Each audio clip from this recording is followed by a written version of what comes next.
കേട്ട് മടുത്തിയില്ല കുറേ. ഞാൻ നിർത്താൻ പോവുകയാണ്. നമ്മൾ മെഹ്റാബും മിമ്പറും കൈകാര്യം ചെയ്യുന്നവരാണ്. നിങ്ങൾ ഉദ്ദേശ വിഷയത്തെക്കാളൊക്കെ ആലിമീങ്ങളെ കുറച്ച് കാര്യം കേൾപ്പിക്കണമെന്ന് എനിക്കും കൂടി ആഗ്രഹം ഉണ്ടായതുകൊണ്ട് തന്നെയാണ് ഇത് പറയാൻ വെച്ചത്. നമ്മൾ മെഹ്റാബും മിമ്പറും കൈകാര്യം ചെയ്യുന്നവരാ, ഇമാമുക്കുന്നവരാ. മനുഷ്യന്മാരെ ചടപ്പിക്കരുത്, ചൊടിപ്പിക്കുകയും ചെയ്യരുത്. യസ്സിറു വലാ തുഅസ്സിറു, ബഷിറു വലാ തുനഫിറു.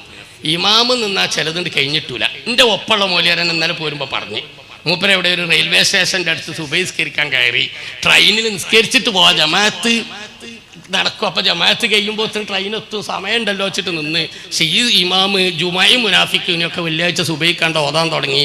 അവസാനം ആകെ പ്രയാസപ്പെട്ടു എന്ന് പറഞ്ഞ്. അങ്ങനെയല്ല. ഇതാ അമ്മ അഹദുക്കുമുന്നാസ. മടുത്തോ അത് മടുത്താൻ പറ്റൂല, ഞാൻ എത്ര ദൂരത്ത് നിന്നതാ. അത് ശരി. ഇതാ അമ്മ അഹദുക്കുമുന്നാസ ഫൽയുഖഫിഫ് فإن فيهم المريض والضعيف والصغير والكبير وذا الحاجة وإذا صلى لنفسه فليتم ما شاء. ഒറ്റക്ക് നിസ്കരിക്കുമ്പോൾ എത്രയും നീട്ടി നിസ്കരിക്കാം. ഇമാമായി നിസ്കരിക്കുമ്പോൾ തഖ്ഫീഫ് ചെയ്യൽ നിർബന്ധമാണ്. ബിഹൈസു ലാ യഖ്തസിറു അലൽ അഖല്ലി വലാ യസ്തൗഫിൽ അക്മല ബൽ യഅതി ബിഅദ്നൽ കമാൽ. അതിലപ്പുറമായ അത് കറാഹത്താണ്. കറാഹത്ത് ചെയ്യണ ഇമാമാണ്. മിൻഹൈസുൽ ജമാഅത്ത് കറാഹത്താണ്. മൗമൂമിങ്ങളെ തന്നെ വാദിക്കാൻ ഇടയുണ്ട്. അതുകൊണ്ട് നമുക്കൊക്കെ വന്നുപെട്ടൊരസുഖം, നമ്മൾ ഒറ്റയ്ക്ക് നിസ്കരിക്കുകയാണെങ്കിൽ എങ്ങനെ ഉണ്ടാവും പറഞ്ഞേ? നമ്മളൊന്ന് ഇമാമായി എന്നാലോ നേരെ കാര്യം മയക്കൂസായില്ലേ? ഇത് നമ്മുടെ എന്തോ ഒരു പ്രശ്നമാണെന്ന് എന്താ നമ്മൾ തിരിച്ചറിയാത്തത്? അള്ളാഹു താല ഈ പറയണ എന്നെയും കേൾക്കണ നിങ്ങളെ എല്ലാവരും നല്ലവരാക്കി തരട്ടെ. മുത്തനബി സല്ലല്ലാഹു അലൈഹി വസല്ലം തങ്ങളുടെ നിർദ്ദേശം ഉൾക്കൊള്ളാനുള്ള നല്ല മനസ്സ് അല്ലാഹ് നമുക്ക് തരട്ടെ.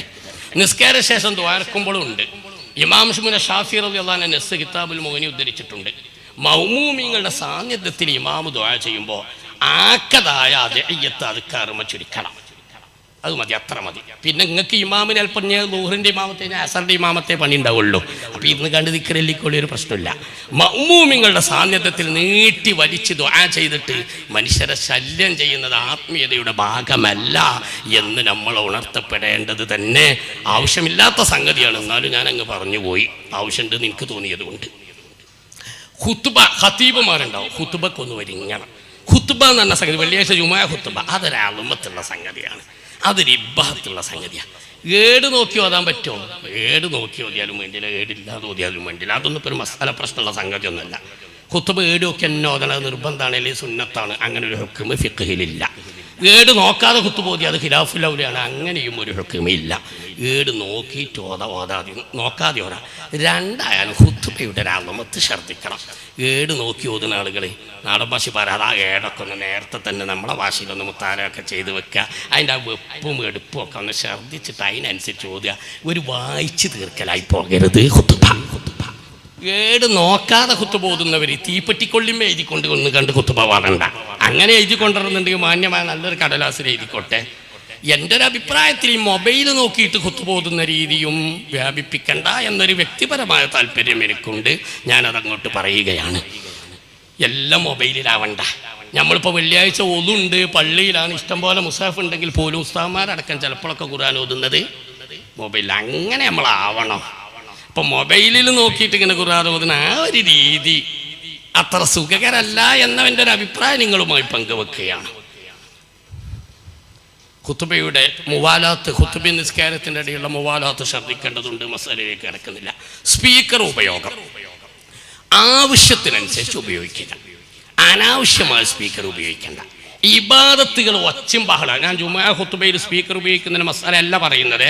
മൊത്തത്തിൽ ഒരു ജമാഅത്ത് എടുക്കുക, 4 മൗമൂമിങ്ങളും ഇമാമും ഉള്ളത്, അതിനെന്തിനാ സ്പീക്കർ? അതിന് കാഹളത്തിലും വിടേണ്ട കാര്യമല്ല, ബോക്സും വേണ്ട കാര്യമില്ല. ഇപ്പോൾ പഠിച്ചോ ചെറിയ ശബ്ദം നമുക്ക് തന്നിട്ടില്ലേ? പഠിച്ചോൻ്റെ ഖുർആനോത്തും ദിക്റൊക്കെ ഒന്ന് ഇടയ്ക്ക് നമ്മൾ ഉറക്കത്തന്നെ ചൊല്ലിയൊക്കെ. ഇനി പള്ളിയിൽ സ്പീക്കർ ഉപയോഗിക്കുമ്പോൾ ജുമുഅ ഖുത്ബകൾക്കും എക്കോ മൈക്കാരും ഉപയോഗിക്കരുത് എന്ന് തന്നെ ഞാൻ ഓർമ്മിപ്പിക്കുകയാണ്. എക്കോ മൈക്കയിൽ ഒരു ഉസ്താദ് ഖുത്ബ ഓതിയത് റെക്കോർഡ് ചെയ്തുകൊണ്ട് ഒരാൾ എനിക്ക് വിട്ടു തന്നത് കേൾക്കുമ്പോൾ വെറും കോമാളിത്തരമായി പോകുന്നുണ്ട്. എക്കോ മൈക്ക വലിയ വേദികളിലേക്കോ അല്ലെങ്കിൽ വലിയ മത്സര പരിപാടിയിലേക്കൊക്കെ ഉപയോഗിക്കാം. ഇനി വയലന്മാർക്ക് രസം കിട്ടണമെങ്കിൽ ആവശ്യമാണെങ്കിൽ അത് ഉപയോഗിച്ചോളൂ. ജുമുഅ ഖുത്ബക്ക് സ്പീക്കർ ഉപയോഗിക്കുമ്പോൾ എക്കോ ഉപയോഗിക്കുന്നത് അത് ശരിയല്ല. അത് പലപ്പോഴും ഖുത്ബയുടെ സിഹത്തിനെ തന്നെ ബാധിക്കാൻ സാധ്യതയുണ്ട് എന്ന് ഞാൻ ഓർമ്മപ്പെടുത്തുന്നു. അത് ഉസ്താദുമാർ പരിഷ്കാരം കൂടിക്കൂടി എക്കോ മൈക്ക ജുമുഅ ഖുത്ബക്ക് ഉപയോഗിക്കുന്ന അവസ്ഥ ഉണ്ടാവരുത് എന്ന് ഞാൻ ഓർമ്മിപ്പിക്കുകയാണ്. ഹറാമാണോ ബാത്തിലാണോ എന്നുള്ള ഹുക്മ് അല്ല പറയുന്നത്. അല്ലാത്തയിടത്തും മൈക്ക് ഉപയോഗിക്കുമ്പോൾ ആവശ്യത്തിന് ഉപയോഗിക്കുക. ആരാധനകൾ വെറുതെ ഒച്ചിമ്പിളിയും ബഹളവും കാട്ടിക്കൂട്ടലും ആവരുത്. നമ്മളിപ്പോൾ പള്ളിയൊക്കെ ഹയാത്താക്കുന്നുണ്ട്. ഞാൻ ചിലപ്പോൾ പറയലുണ്ട് ഹയാത്താക്കലൊക്കെ മുമ്പത്തേക്കാൾ കുറച്ച് കൂടുതലാണെന്ന് അറിയലുണ്ട്. എല്ലാ നിസ്കാര പള്ളിയിലും റമദാൻ്റെ എല്ലാ ഒറ്റ രാത്രികളും ഹയാത്താക്കും. എങ്ങനെ ഈ ഹയാത്ത്? തറാവി കഴിഞ്ഞ് 3:30 മണി വരെ 3-4 മണി വരെ സ്പീക്കറും കാഹളട്ടിട്ട് അങ്ങനെ പാട്ടും ദിക്റുമായിട്ട് നാട്ടുകാരെ ഉറങ്ങാൻ സമ്മതിക്കാതെ. ഇതാണോ ഇസ്ലാമിലെ ആത്മീയത? പള്ളിയിൽ നടക്കുന്ന മുഴുവൻ പരിപാടികളും സ്പീക്കറിലിടുന്നത് എന്തിനാ?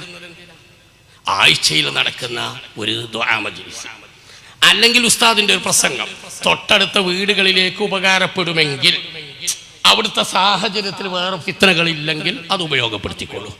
പള്ളിയിൽ തറാവീഹ് 20 റക്അത്ത് റമദാനിൽ നിസ്കരിക്കുമ്പോൾ അത് മുഴുവനും ആദ്യ അവസാനം ബോക്സിലല്ലാതെ ആ കാഹളം കോളാമ്പി പറഞ്ഞു മനസ്സിലായല്ലോ, അങ്ങനെ വെച്ചിട്ട് നിസ്കരിക്കുന്ന ഇമാമുകളുള്ള കാലമാണ്. എന്താണ് അതിൻ്റെ ദീനിയായ മസലഹത്ത്? നിങ്ങളൊന്ന് പറഞ്ഞാട്ടെ, എന്താ അതിൻ്റെ ദീനിയായ മസലഹത്ത്? അടുത്ത വീട്ടിൽ നിങ്ങൾക്ക് തുടരാനാ?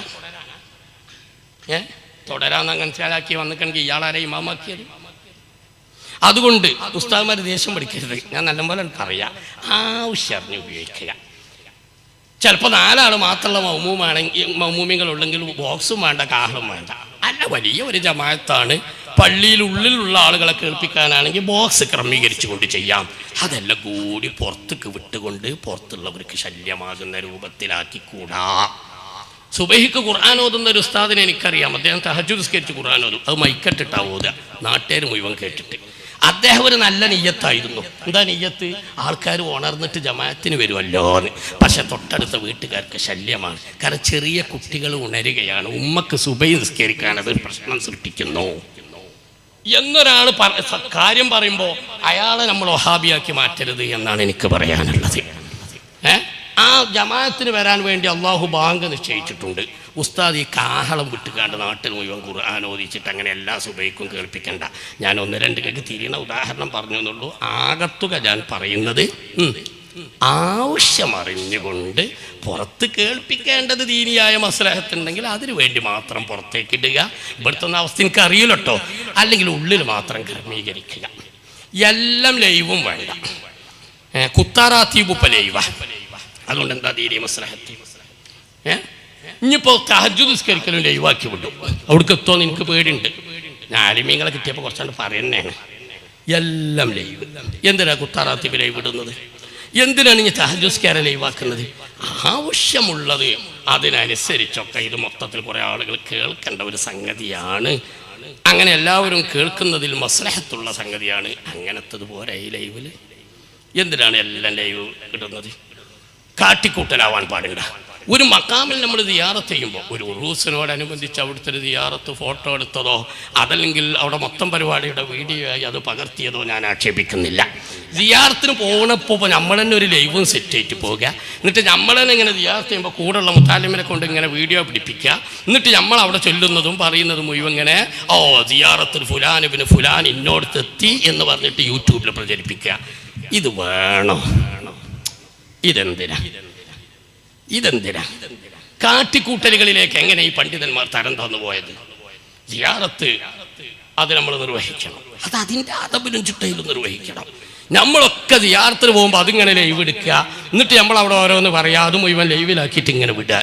ഇതുകൊണ്ട് എന്താണ് ഈ ഉമ്മത്തിന് ഖൈറുള്ളത്? ഞാൻ ചില സൂചനകൾ പറഞ്ഞു എന്ന് മാത്രം. ആലിമീങ്ങളോടാകുമ്പോൾ അത്ര മതി. അതുകൊണ്ട് പ്രകടനം ആവശ്യമുള്ളവർ ചിലപ്പോൾ ഒരു വലിയ പ്രകടനം നടക്കുകയാണ് സമ്മേളനത്തോടനുബന്ധിച്ച്. ആവശ്യമുള്ളവർ ചിലപ്പോൾ അത് വേണ്ടി വരും. പ്രകടനത്തോടെ നമ്മുടെ ഇബാദത്തുകളിലും ആത്മീയ കാര്യങ്ങളിലൊക്കെ കൂടിയിട്ട് നമ്മെ തന്നെ ആഖിറത്തിക്ക് കേടുവരുത്തരുത് എന്ന് ഞാൻ ആദ്യം എന്നോടും നിങ്ങളോടും പറയുകയാണ്. മുദരിസ്മാരോടും കൂടി ഒറ്റ വാക്ക് പറയുകയാണ്. മുദരിസ്മാർ ദർസ് നന്നായി ശ്രദ്ധിക്കണം. മുദരിസ്മാർ ഇങ്ങനെ ദർസ് ഒരു പേരിന്, ബാക്കി പിന്നെ ഇങ്ങനെ വേറെ ഓരോ ജോലി. ദർശന കുട്ടിയൊക്കെ എപ്പോഴെങ്കിലും വന്നു കൂടി വായിച്ചു വിടണമെന്നാണ് 2 വാക്ക്, പിന്നെ തുണി അലക്കിത്തരാൻ 4 കുട്ടികളും. ആ കോലത്തിലേക്ക് ആകരുത്. സംഘടനാ സംവിധാനങ്ങളുണ്ട്, മറ്റ് പ്രസംഗങ്ങളും പരിപാടികളൊക്കെ ഉണ്ട്, അതൊക്കെ വേണം. അതിലേറെ ആലിമീങ്ങൾ മർമ്മമായി കാണേണ്ടത് ദർസ് തന്നെയാണ്. ഇവിടെ അൽ ഇൽമു ഹയാത്തുൽ ഇസ്ലാം എന്ന് നമുക്കറിയാം. നമ്മുടെ വരും തലമുറയിൽ ഒരു ദീൻ തിരിയുന്ന ഒരു 4 ആലിമീങ്ങൾ താജുൽ-ഉലമയോട് അടുത്തെത്തിയില്ലെങ്കിൽ അതിൻ്റെ കുറച്ചെങ്കിലും ഒരു ഇൽമുള്ള ബേക്കൽ ഉസ്താദിൻ്റെ അടുത്ത് നിൽക്കാവുന്ന 4 ആലിമീങ്ങൾ അടുത്ത സമുദായ തലമുറയിൽ ഉണ്ടാവണമെങ്കിൽ ഇന്നത്തെ മുദരിസ്മാർ ശ്രദ്ധിച്ചേ പറ്റൂ. ഇഖാമത്തുൽ ഹുജ്ജജ് ശർഇയ്യ വൽ ഖിയാമു ബിഉലൂമി ശർഇ എന്ന് പറയുന്ന ഫർള് കിഫയിൽ ഏറ്റവും പ്രധാനപ്പെട്ട സംഗതി നടത്തുന്നവരാണ് മുദരിസന്മാർ. സ്ഥാപനം നടത്തുന്നവരുണ്ടാവും, ഓൾക്ക് സ്ഥാപനത്തിൽ പിരിവും കൂടി ആവശ്യമാണ്. എന്നാൽ പിന്നെ ഓല അതിനനുസരിച്ച് ടൈം ടേബിൾ ഇട്ടിട്ട് 1 ദർസോ 2 ദർസോ വെച്ചാൽ മതി, അത് കൃത്യമായിട്ട് നടത്തുക, ബാക്കി പിരിവിനേക്കോട്ടെ. പിന്നെ അവിടെ ദർസ അടക്കാൻ വേറെ മുദരിസ്മാരെ വെക്കണം. അല്ലാതെ മുദരിസ്മാർ ഈ കുട്ടികളെങ്ങനെ അവിടെ കിട്ടി കളിപ്പിച്ചുകൊണ്ട് വേറെ കാര്യങ്ങൾക്ക് പോയിട്ട് ദർസ അലങ്കോലപ്പെടുത്തരുത്. ആലിമ് ഔറാദുകൾ തർത്തീബ് ചെയ്യുമ്പോൾ ചോരും വിറുതുകൾ ദിവസേന കൊണ്ടു നടക്കേണ്ട വിറുതുകളും ഖിറാഅത്തുകളും സിക്റുകളും തർത്തീബ് ചെയ്യുമ്പോൾ പോലും മുദരിസ് ദർസിന് ഗുണകരമല്ലാത്ത രൂപത്തിലാവരുത്. ഞാൻ ഇമാം ഗസാലി റളിയല്ലാഹു അൻഹു വായിക്കാം. അൽ ആലിമുല്ലദീ യൻഫഉന്നാസ ബിഇൽമിഹി ഫീ ഫത്വ ഔ തദ്രീസ്. ദർസ് നടത്തുന്ന ഒരു ആലിമ് ഫതർതീബുൽ ഔറാദ, അദ്ദേഹത്തിന്റെ ഔറാദിന്റെ ടൈം ടേബിൾ യുഖാലിഫു തർതീബൽ ആബിദി, ഒരു സാധാരണക്കാരനായ ആബിദിന്റെ ടൈം ടേബിൾ പോലെയല്ല വരേണ്ടത്. ഫഇന്നഹു യഹ്താജു ഇലാൽ മുതാലഅത്തിൽ കുതുബി ഫഇൻ അംകനഹു ഇസ്തിഗ്റാഖുൽ ഔഖാത്തി ഫീൽ ഇൽമി ഫഹുവ അഫ്ളലു മാ യസ്തഗിലു ബിഹി ബഅദൽ മക്തൂബാത്തി വറവാത്തിബിഹാ. മക്തൂബാത്തുകളും അതിൻ്റെ റവാത്തിബുകളും കഴിഞ്ഞാൽ ഒരു മുദർരിസിന് ഏറ്റവും നല്ലത് തദ്രീസും മുതാലയും ഇൽമുമായി ബന്ധപ്പെട്ട പ്രവർത്തനമാണ് എന്ന് ഇമാം ഗസാലി റളിയല്ലാഹു അൻഹു യഹ്യാ 349 പേജ്. മുദർരിസന്മാർ കുട്ടികളെ കളിപ്പിക്കരുത്. ഞാൻ ഓർക്കുകയാണ്, എൻ്റെ പിതാവ് ചെറുശോല ഉസ്താദ്, അല്ലാഹു സന്തോഷം വർദ്ധിപ്പിക്കട്ടെ. ഞാൻ ദർസ് തുടങ്ങിയ ആദ്യത്തെ ശനിയാഴ്ച സുബഹിസ്കാരം കഴിഞ്ഞ് എന്നോട് ചോദിച്ചു എപ്പോഴാണ് പോകണമെന്ന് വെച്ച്. വാപ്പയുമായിട്ട് വല്ല അടുത്തൊരു മുആശറത്തിൻ്റെ രീതിയായിരുന്നു നമുക്ക്. വാപ്പാന്ന് പേടിച്ചിരിക്കുന്ന രീതിയായിരുന്നില്ല. അപ്പം ഞാൻ ചോദിച്ചു, എന്താ ഇപ്പം ഇന്നിപ്പോൾ രാവിലെ നേരം പുറത്തേക്ക് ഒരു ചോദ്യം, ഇത്ര കാലം ശനിയാഴ്ച കഴിഞ്ഞിട്ട് എന്നോട് ചോദിച്ചിട്ടില്ലല്ലോ. ബാപ്പ പറഞ്ഞ്, അന്ന് ഇജ്ജ് മുത്തല്ലിമായിരുന്നു, പഠിക്കുകയാണ്, ഇപ്പം ഇജ്ജ് മുദരിസ. അന്ന് പോകാതിരുന്ന എനിക്കേ നഷ്ടം ഉണ്ടാവുള്ളൂ, അത് ഇജ്ജ് ശരിയാക്കുമെന്ന് എനിക്കറിയാം. ഇപ്പം ഇജ്ജ് പോകാതിരുന്ന ആ കുട്ടികളൊക്കെ കീടന്നു പോകും. കുട്ടികൾ എണ്ണം കൂടുതൽ വേണമെന്നൊന്നുമില്ല, ആ ഉള്ള കുട്ടികളൊരു മട്ടത്തിലാക്കാൻ നമ്മളെ കൊണ്ട് ചെയ്യാവുന്നതൊക്കെ ചെയ്യണം. അത് റബ്ബിൻ്റെ അമാനത്താണ്, അല്ലെങ്കിൽ ആഖിറത്തിൽ നമുക്കത് ഇടങ്ങറാകുമെന്ന് എൻ്റെ പ്രിയപ്പെട്ട പിതാവ് ചെറുശോല ഉസ്താദ് ഓർമ്മിപ്പിച്ചത് കൊണ്ട് മലപ്പുറം ജില്ലയിൽ വെട്ടിച്ചെറിയുടെ ഉള്ളിലേട്ട് ഒരു 1.25 കിലോമീറ്റർ വീട്ടിൽ വന്ന സഖാഫികൾ ഒരു പക്ഷേ ഇതിലുണ്ടാവാം. 1.25 കിലോമീറ്റർ കുത്തനിറക്കമാണ്. ഈ സ്കൂൾ പഠനത്തിന് ശേഷം എൻ്റെ അനാരോഗ്യം കാരണം ഞാനത് നടന്ന് കയറിയിട്ടില്ല, ദർസിന് വേണ്ടിയല്ലാതെ. ദർസിന് അന്ന് വാഹന സൗകര്യം ലഭ്യമല്ലാത്തത് കൊണ്ട് സുബഹി നിസ്കരിച്ചിട്ട് ഒരു ചെറിയ ടോർച്ച് കൊണ്ട് ഞാൻ 1.25 കിലോമീറ്റർ കയറ്റം നടന്ന് കയറിയിട്ട് ആദ്യ സെബുക്ക് മുടങ്ങാതെ ദർസിനെത്തുമായിരുന്നു. എൻ്റെ ബഹുമാനം പറയല്ല, ബാപ്പ അന്ന് നൽകിയ ആ ഒരു ഇർഷാദിൻ്റെ ആ ഗൗരവം ഞാൻ നിങ്ങളെ കേൾപ്പിക്കാൻ വേണ്ടി മാത്രം പറഞ്ഞതാണ്. നമ്മുടെ പല മുതഅല്ലിങ്ങളും, പല ദർസിലെ മുതഅല്ലിങ്ങൾ, അവർ പലരും മുറിമൊയിലേറായി പോയത്